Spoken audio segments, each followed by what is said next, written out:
All right, so we're looking at page 242, number 50, and we have a $10,000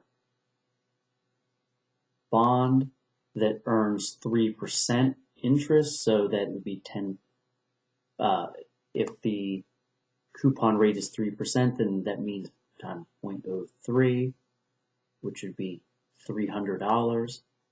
That means this is the payment that this generates. This is the yield every year. $10,000 face value, coupon rate of 3%, yields $300.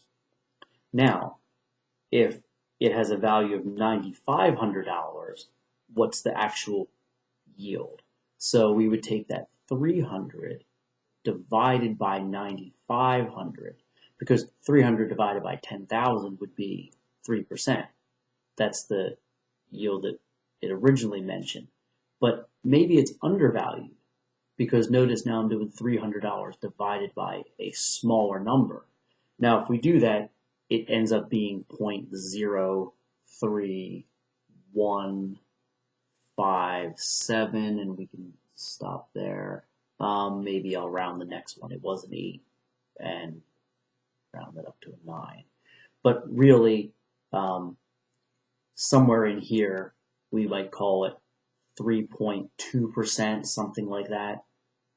3.2%, because there's 3, that 1, but the 5 rounds it up. So if it's undervalued like this, then the actual yield is 3.2%.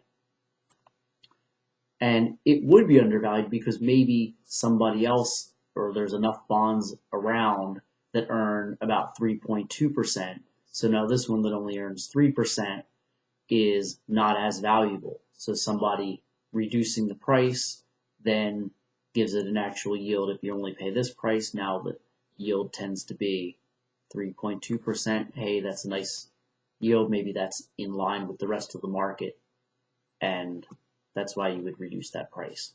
But there we go. We just take the actual dollar amount yield from what it pays out every year divided by the price, and then that gives you the percent yield.